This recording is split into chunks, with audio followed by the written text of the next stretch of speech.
হুমায়ুন বাবুর যে প্ল্যানগুলো করেছেন বা যে উদ্দেশ্যগুলো আছেন সবগুলো কিন্তু রাজ্যকে ডেভেলপ করার জন্য।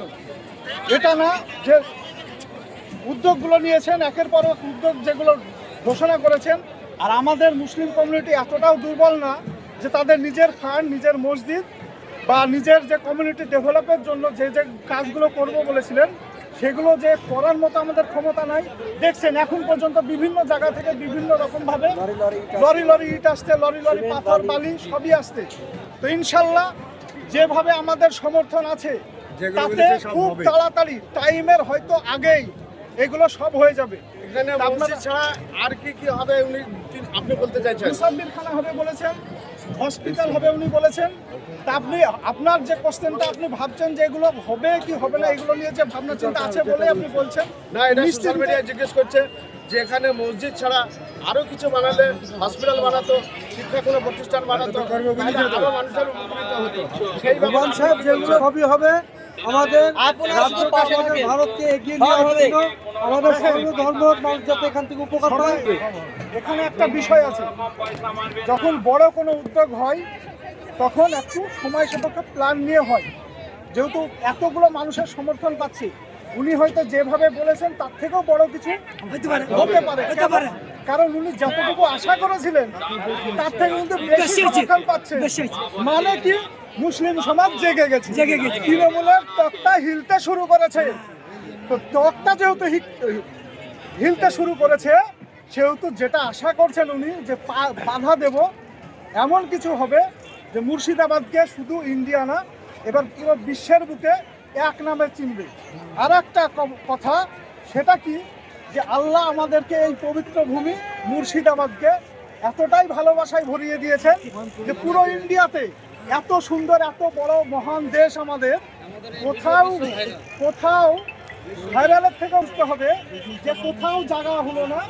আমরা প্রথম মুসলিম কমিউনিটি যে মুর্শিদাবাদের সিংহ, যারা এই সিংহের মতো গর্জন দিয়ে থেকে শুরু করে মুখ্যমন্ত্রীকে এতটাই হিলিয়েছেন যে অ্যারেস্ট করবে বলার পরেও পিছিয়ে গেছেন। আমাদের মধ্যে সেই জোশ আছে, আল্লাহ সে ক্ষমতা দিয়েছে আমাদেরকে যে আমরা নিজেদের শক্তিতে, নিজেদের জন্য, নিজেদের অধিকার ছিনিয়ে নেব।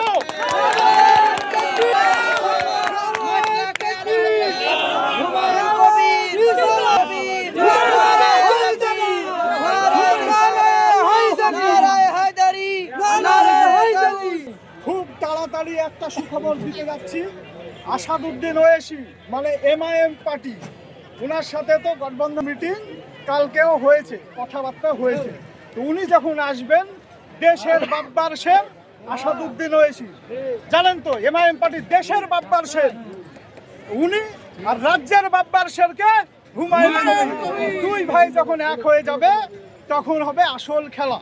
তা আপনারা অপেক্ষা করুন, সুখবরের জন্য আল্লাহর কাছে দোয়া করুন যাতে দুই ভাই একসাথে হয়ে এই মুখ্যমন্ত্রী যে মমতা ব্যানার্জি, মন্দির বানানোর জন্য ওনার কাছে ফান্ডের কম হয় না, কিন্তু আমাদের টাকাতে আমরা বানাবো, অথচ বাধা দেওয়ার ওনার ক্ষমতা হয়।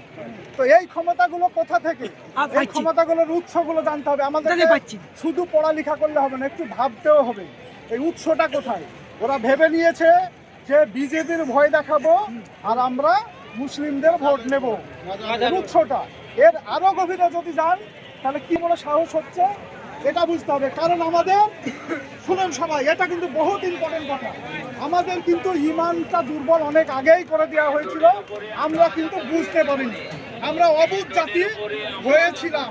আজকে আল্লাহ আমাদের মুসলিমদেরকে ভালোবাসেন বলে হয়তো বা তাড়াতাড়ি একটা ইস্যুকে কেন্দ্র করে, এর আগে কিন্তু ইস্যু হয়েছে বাবরি মসজিদ, কিন্তু আমাদেরকে জাগায়নি। কারণ আসাদুদ্দিন এসে হিন্দিতে বলতেন আর আমরা বাঙালি, আমরা বুঝতাম না। কিন্তু উনি পার্লামেন্টে ওয়াকফ বিল যেদিন পাশ হয় সেদিন পার্লামেন্টে বসে এত বড় একটা জ্ঞানী মানুষ, সে ব্যারিস্টার, তিনার মতো মানুষ কষ্টে বলছেন নিজের বাবার যেদিন মারা গেছিল সেদিন আমি কান্না করিনি, যেদিন ওয়াকফ বিল পাশ হয়ে যায় সেই দিন আমি কান্না করেছিলাম। তার মানে মুসলিমদের প্রতি কতটা ভালোবাসা এটা বুঝতে হবে।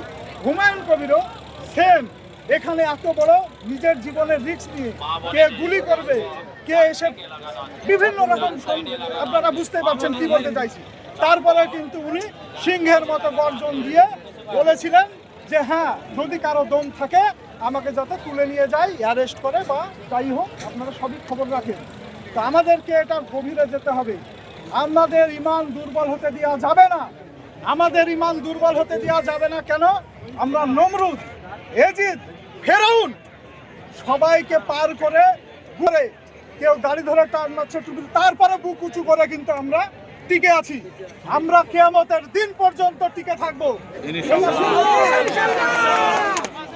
তো কিয়ামতের দিন পর্যন্ত যে জাতি এগিয়ে যাবে, সে জাতিকে ভয় দেখাচ্ছে কে? দুদিনে জুম্মা 7 দিন দেশে ক্ষমতায় এসছে সেই বিজেপি। এই বিজেপি নাকি বিশাল মহান কিছু, ওনাকে ভয় পেয়ে মুসলিমদেরকে চলতে হবে। মুসলিমরা কাউকে ভয় পেয়ে চলার জাতি না। এটা আপনারা, এই ভরসা আপনাদেরও আছে, আমাদেরও ইমান তখনই থাকবে যখন এই ভরসাটা থাকবে যে কাউকে ভয় পেয়ে চলা জাতি মুসলিম না।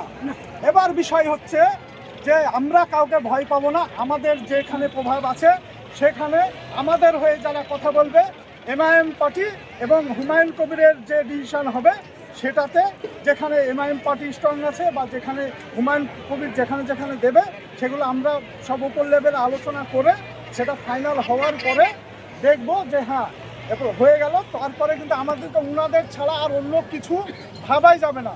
তৃণমূলদেরকে ভোটের বিষয়ে, সিপিএমদেরকে ভোটের বিষয়ে, কংগ্রেসদেরকে ভোটের বিষয়ে কোনো গ্রামে ঢুকতেই দেওয়া যাবে না।